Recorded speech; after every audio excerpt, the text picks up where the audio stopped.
Hello all, welcome to this session जहां पर हम GS2 की मेन आंसर राइटिंग प्रैक्टिस करने वाले हैं।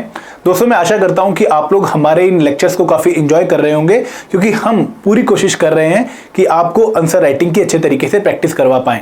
क्योंकि अगर अब ये माहौल देखें तो इस टाइम पर प्रीलिम्स का माहौल है, आप सब बिजी हैं प्रीलिम्स की प्रिपरेशन में, बट याद रखिएगा कि यही प्रीलिम्स की प्रिपरेशन आपकी मेंस आंसर राइटिंग में भी हेल्प करने वाली है। वो मैं आपको इन क्वेश्चंस के थ्रू दिखाऊंगा भी। ठीक है, तो शुरुआत करते हैं आज के सेशन की, जहां पर हम 3 क्वेश्चंस, एक 4 मार्क्स का, एक 8 मार्क्स का और एक 20 मार्क्स का डिस्कस करने वाले हैं। अगर आप लोग नए हैं हमारे इस चैनल पर तो please subscribe to our YouTube channel and also join our Telegram group. हम कोशिश कर रहे हैं कि आप लोगों की पूरी मदद करें इस बार रैंक सिक्योर करने में। ठीक है, तो शुरुआत करते हैं। हमारा आज का पहला क्वेश्चन है from the topic parliament and state legislature, structure, organisation and functioning of the union and state executive and the judiciary. Question क्या है कि write a short note on money bill in the parliament. आपसे simple सा question पूछा है straight forward कि आपको एक शॉर्ट नोट लिखना है किसके ऊपर, मनी बिल के ऊपर। दोस्तों, आप लोग जानते हैं कि मनी बिल एक स्पेशल बिल है। ठीक है, हमारे जो टाइप्स ऑफ बिल होते हैं उसमें ऑर्डिनरी बिल है, कॉन्स्टिट्यूशनल अमेंडमेंट बिल है एंड मनी बिल है। तो मनी बिल के रिगार्डिंग आपसे क्वेश्चन पूछा जा सकता है प्रीलिम्स एग्जामिनेशन में भी और मेंस एग्जामिनेशन में भी। तो आपको इसकी निटी ग्रिटीज पक्का पता होनी चाहिए। तो जब भी हम इस क्वेश्चन की स्टार्टिंग करेंगे तो सबसे पहले हमारा एम क्या होता है कि हम क्वेश्चन पढ़ते ही उसमें जो कीवर्ड है वो आइडेंटिफाई कर लें। तो यहाँ पर पहला कीवर्ड तो है शॉर्ट नोट। आपको एक शॉर्ट नोट लिखना है, तो ज्यादा फैलना नहीं है, टू द पॉइंट अपना आंसर लिखना है। ऑन मनी बिल, तो मनी बिल हमारा कीवर्ड है यहाँ पर, जिसके ऊपर हमें पूरा जो अपना आंसर है वो डायरेक्ट करना है। दोस्तों, यहाँ पर आप लोगों को एक टेंशन होती है कि 4 मार्क्स के क्वेश्चन में भी क्या हम बॉडी, इंट्रो, कंक्लूजन ये वाला पूरा पैरामीटर फॉलो करें? नहीं। अगर आप लोग चाहें तो सीधा बॉडी पार्ट से अपना आंसर शुरू कर सकते हैं, क्योंकि वर्ड लिमिट ही काफी कम है। बट यहाँ पर क्योंकि मनी बिल के बारे में पूछा है तो हमारे पास स्कोप है एक लाइन लिखने का, जहां पर हम बता दें कि हमारे कॉन्स्टिट्यूशन का कौन सा आर्टिकल मनी बिल से रिलेट करता है। तो आप लोग जानते हैं कि आर्टिकल 110 ऑफ इंडियन कॉन्स्टिट्यूशन कहता है कि जो मनी बिल है वो बिल है जो कि एक पर्टिकुलर टाइप के मैटर्स को ही इन्वॉल्व करके बना हुआ है। मतलब एक ऐसा बिल जहां पर जो प्रोविजन है, जिनको चेंज करने वाले हैं या फिर जिनको लागू करने वाले हैं, वो कुछ पर्टिकुलर टाइप के ही हैं, कुछ पर्टिकुलर चीजों से ही डील करते हैं। For example, abolition, imposition, रेमिशन, alteration और रेगुलेशन ऑफ एनी टैक्स। अगर इस पर्टिकुलर मैटर से कोई बिल डील कर रहा है तो उस बिल को क्या बोलेंगे? Money bill. इसके अलावा एक ऐसा बिल जो कि रेगुलेशन कर रहा है borrowing of money by the union government या फिर custody of the consolidated fund of India, तो जो प्रोविजन आर्टिकल 110 में लिखे हुए हैं उन प्रोविजन से अगर कोई बिल डील करेगा तो उस बिल को क्या बोलेंगे? उस बिल को मनी बिल बोलेंगे। ठीक है, तो यहां पर आपने इंट्रोडक्शन में क्या कर दिया? आपने मनी बिल से रिलेटेड आर्टिकल बता दिया और ये बता दिया कि मनी बिल में आता क्या क्या है। अब दोस्तों, एक और इंपॉर्टेंट पॉइंट कि मनी बिल हमारे लिए इंपॉर्टेंट क्यों है? क्योंकि मनी बिल का एक स्पेशल प्रोसीजर है। अगर मान लो एक क्वेश्चन अराइज हुआ कि कोई बिल मनी बिल है या मनी बिल नहीं है, तो किसका डिसीजन फाइनल होगा? Speaker of the Lok Sabha. तो ये लाइन भी काफी इंपॉर्टेंट है मनी बिल के रिगार्डिंग, तो आपके आंसर का पार्ट बनेगी। फिर एक और लाइन कि मनी बिल को इंट्रोड्यूस करने का एक स्पेशल प्रोसीजर होता है कि सिर्फ लोकसभा में ही इंट्रोड्यूस कर सकते हैं, प्रेसिडेंट की प्रायर परमिशन लेनी ही पड़ेगी और एक मिनिस्टर ही इस बिल को इंट्रोड्यूस कर सकता है। तो वो भी आप अपने आंसर में पक्का लिखेंगे। Last but not the least, money bill के रिगार्डिंग लोकसभा के पास कुछ स्पेशल पावर है जो कि राज्यसभा के पास नहीं है। राज्यसभा इसको अमेंड नहीं कर सकता, राज्यसभा में इंट्रोड्यूस नहीं हो सकता और राज्यसभा को 14 दिनों के अंदर अंदर इस बिल को वापस भेजना पड़ता है विद और विदाउट रिकमेंडेशन। तो ये जो इंपॉर्टेंट पॉइंट है मनी बिल के रिगार्डिंग, ये आपके आंसर का हिस्सा बनेंगे एंड आई होप कि आप लोगों ने भी अपने आंसर में इनको इंक्लूड किया होगा। तो ये था हमारे पहले क्वेश्चन का डिस्कशन। अब बात करते हैं सेकंड क्वेश्चन। सेकंड क्वेश्शन है again from the topic parliament and state legislature. ये टॉपिक इतना इंपॉर्टेंट है क्योंकि हर साल पेपर में लगभग 50 से 60 नंबर का पेपर इस टॉपिक से आता है। क्वेश्चन क्या है कि describe the legislative power of the Indian president. अब दोस्तों, अगेन आप लोगों को क्वेश्चन पढ़ के दिमाग में खुशी होगी कि यार ये क्वेश्चन तो मैंने प्रीलिम्स में भी पढ़ा हुआ था और मेंस में भी पढ़ के आया हूं और थोड़ा सिंपल क्वेश्चन इस बार कमीशन ने दे दिया है तो इसको अच्छे से अटेम्प्ट करने वाला हूं। लेकिन जब आप ये खुशी मना रहे हो तो उस टाइम पर क्वेश्चन का स्ट्रक्चर सोचना पड़ेगा, क्योंकि दोस्तों इस क्वेश्चन में आप जिन लोगों से कंपीट कर रहे हो इन दी मेंस एग्जामिनेशन, उनको भी उतनी ही नॉलेज है जितनी आपको है, क्योंकि लक्ष्मीकांत सबने पढ़ी है। तो कैसे हम अपने आंसर को डिफरेंट बना सकते हैं, कैसे हम एग्जामिनर को ये शो कर सकते हैं कि भाई हम यूनिक हैं इस भीड़ में।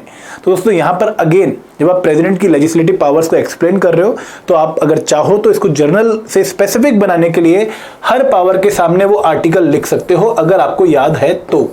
ठीक है, ये मैं आपको एक अच्छा आंसर बताने की बात कर रहा हूं कि नॉर्मल आंसर क्या है जो मैंने भी लिखा है यहां पर, कि मैं आपको सिर्फ प्रोविजन बता दूं, पावर बता दूं और 1 बाय 1 बता दे रहा हूं सारी।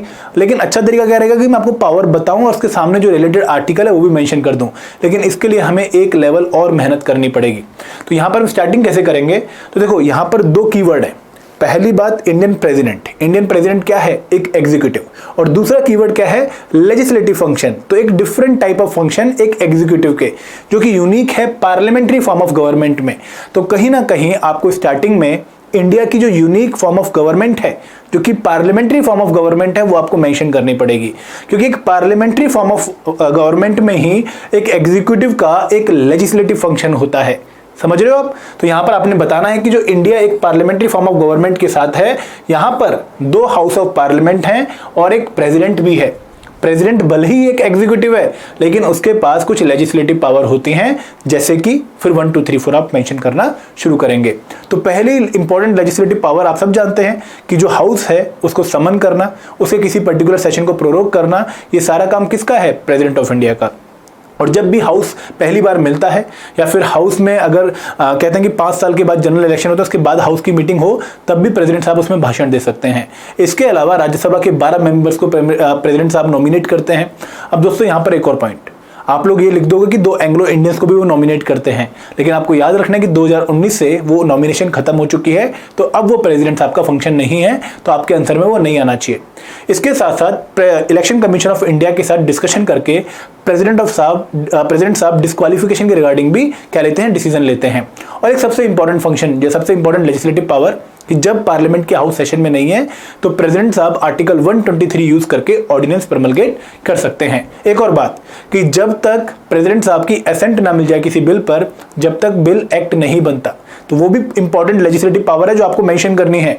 अब यहां पर मैंने लेजिस्लेटिव पावर मेंशन जरूर करी है, लेकिन इनकी प्रायोरिटी आप सेट करोगे। जो सबसे इंपॉर्टेंट लेजिस्लेटिव पावर आपको लगेगी वो आपके आंसर में टॉप पर आनी चाहिए। अगेन क्योंकि स्ट्रेट फॉरवर्ड क्वेश्चन है कि डिस्क्राइब द लेजिस्लेटिव पावर, तो यहां पर आपको कंक्लूजन अगर नहीं भी लिखोगे तो भी चलेगा। जनरली कंक्लूजन उन आंसर्स में आता है जहां पर जो कीवर्ड है, जैसे डिस्कस है, जहां पर आप व्यू पॉइंट्स दे रहे हो, लेकिन लास्ट में आपको व्यू पॉइंट समराइज करने पड़ेंगे, तो कंक्लूजन जरूरी है। क्रिटिकली एनालाइज, वहां पर भी आपको कंक्लूजन देना पड़ेगा। क्रिटिकली एग्जामिन, वहां पर भी आपको कंक्लूजन देना पड़ेगा। लेकिन अगर स्ट्रेट फॉरवर्ड डायरेक्टिव है तो आप कंक्लूजन अवॉइड कर सकते हैं। ठीक है, तो ये था हमारा सेकंड क्वेश्चन। अब आते हैं थर्ड क्वेश्चन पे। थर्ड क्वेश्चन अगेन बहुत इंपॉर्टेंट क्वेश्चन है, और क्वेश्चन की जो यूटिलिटी है वो एचपीएस एग्जामिनेशन के हिसाब से काफी ज्यादा है, कि island nations of the Indian ocean hold immense strategic value in shaping the geopolitical contours of the region and ensuring maritime security of India. Discuss. अब यहां पर कीवर्ड है डिस्कस। तो यहां पर क्वेश्चन एक्चुअली बड़ा है, तो हम इसको तोड़ेंगे माइक्रो पार्ट्स में। पहला है कि island nations of the Indian ocean hold immense strategic value, तो ये आपका एक पार्ट है जिसको आपको आंसर करना पड़ेगा, और फिर आपको बताना पड़ेगा कि किस तरीके से मैरीटाइम सिक्योरिटी को भी होल्ड कर रहा है इन दी चेंजिंग जियोपॉलिटिकल काउंटर्स। तो इस क्वेश्चन का अगर हम इसेंस देखें तो इसेंस ये है कि आपको आइलैंड नेशंस की इंपॉर्टेंस बतानी है। तो इस क्वेश्चन में एक तो आपको डायग्राम पक्का बनाना है, क्योंकि इंडियन ओशियन में कुछ मेजर आइलैंड्स आपको एग्जामिनर को शो करने पड़ेंगे, और आपको बताना पड़ेगा कि भाई मुझे थोड़ी अच्छी नॉलेज है as compare to other students. ठीक है, अगेन ये टॉपिक प्रीलिम्स में भी इंपॉर्टेंट है, आपसे पूछ सकते हैं। सेचिलिस, मालदीव्स, मॉरिशस, श्रीलंका, इनको अरेंज करो ईस्ट टू वेस्ट ऑर्डर में या फिर वेस्ट टू ईस्ट ऑर्डर में, तो अगेन आपको आना चाहिए। तो क्वेश्चन का आंसर हम कैसे लिखेंगे, हम बताएंगे कंटेक्स्ट। यहाँ पर जनरली क्या होता है कि हमारे जो पीएम साहब हैं या फिर जो हमारा कोई डिग्नेटरी है वो कहीं ना कहीं विजिट कर रहा होता है, तो पीएम साहब ने भी मालदीव, श्रीलंका को विजिट किया, तो उसके रिगार्डिंग हम एक कंटेक्स्ट दे देंगे। फिर हम बताएंगे कि क्यों स्ट्रेटेजिकली इंपॉर्टेंट है ये, और इंडिया के लिए क्यों इंपॉर्टेंट है, क्योंकि इंडिया की जो लोकेशन है वो काफी इंपॉर्टेंट है। लगभग जो हमारी कोस्टल बाउंड्री है 7500 किलोमीटर की, और 1200 किलोमीटर जो हमारा आइलैंड टेरिटरी है वो हमें काफी इंपॉर्टेंट बनाती है। Proximity to sea lines of communication, actually जो ये लेन है पूरी, इसको बहुत बड़ा मैरीटाइम रूट माना जाता है, तो इसलिए इंडिया को इस पर कंट्रोल करने की जरूरत है। उसके बाद प्रिवलेंस ऑफ ट्रांसनेशनल थ्रेट्स, बहुत सारे थ्रेट्स ऐसे इस एरिया में, पायरेसी का बहुत इशू रहता है, तो उसको भी हमें टारगेट करना है। अब रोल क्या है, तो यहाँ पर दोस्तों अगेन अगर आप लोग चाहो तो एक जनरल आंसर लिख सकते हो कि देखो ये रोल है। अच्छा आंसर कब बनेगा, जब आप country wise, island wise India के लिए उनकी इंपॉर्टेंस बता दो कि श्रीलंका, मालदीव्स की क्या इंपॉर्टेंट है, मॉरिशस की क्या इंपॉर्टेंस है, सेचुरीज की क्या इंपॉर्टेंस है। तो यहाँ पर इस तरीके से हमने आंसर को प्रेजेंट किया है। श्रीलंका एंड मालदीव्स हमारे नेबर हैं, तो हम्बनतोता पोर्ट जो है वो चाइना फंड कर रहा है, तो इसलिए इंडिया के लिए स्ट्रेटेजिक कंसर्न बन जाता है। सिमिलरली जो BRI है, बेल्ट एंड रोड इनिशिएटिव या चाइनीज इन्फ्लुएंस, वो मालदीव्स में हमारे एफर्ट्स को कॉम्प्लिकेट कर रहा है। लेकिन जो इंडिया की पॉलिसी है वो काफी पॉजिटिव रही है और चाइना के जो थ्रेट्स हैं उनको हम काउंटर कर रहे हैं। उसके अलावा अब बताओगे टेररिज्म, पायरेसी, इसके लिए भी इंडिया काफी क्लोज कोलैबोरेशन कर रहा है with the islands of this Indian ocean. फिर आप बताओगे कि और जो नेवल बेसिस हैं उनको अगर हमने काउंटर करना है, जैसे चाइना का है, ठीक है, और USA का है और UK का है और फ्रांस का है, उनको हमें टारगेट करना है। देन आपने अगेन स्कोट्रा, मेडागास्कर, मॉरिशस, सेचेल्स, जो कि हमारे अफ्रीका के आइलैंड्स हैं लेकिन इंडियन ओशन में आते हैं, उनको भी हमें इंपॉर्टेंस में शामिल करना है। तो यहाँ पर आप वन बाय वन सभी आइलैंड्स की इंपॉर्टेंस बताओगे और लास्ट में बताओगे कि गवर्नमेंट ऑफ इंडिया ने क्या इनिशिएटिव लिए हैं इन आइलैंड्स से कोलैबोरेट करने के एंड इंडियन ओशन में एक पॉजिटिव माहौल एस्टेब्लिश करने के। ठीक है, तो यहां पर अगेन कंटेंट एक पर्टिकुलर लेवल तक रहेगा, लेकिन उस कंटेंट की प्रेजेंटेशन क्वेश्चन के हिसाब से वो आपको थोड़ी इंश्योर करनी पड़ेगी। तो दोस्तों ये था एक लेक्चर जहां पर अगेन मैंने आपको 3 क्वेश्चंस सॉल्व करवाए हैं। ऐसे ही लेक्चर्स जो हैं वो हम अपने जो हमारी टेस्ट सीरीज है मेंस की, उसमें भी हम अपने दोस्तों को बताते हैं, तो आप लोग उसका हिस्सा बन सकते हैं। हमने क्रैश कोर्स लॉन्च कर रखा है मेंस का, मेंस टेस्ट सीरीज भी लॉन्च कर रखी है, नीचे डिस्क्रिप्शन बॉक्स में लिंक है, आप उसको देख सकते हैं। तो प्लीज कमेंट करके बताइएगा कि कैसा लगा आपको lecture. Thank you very much. जय हिंद, जय भारत।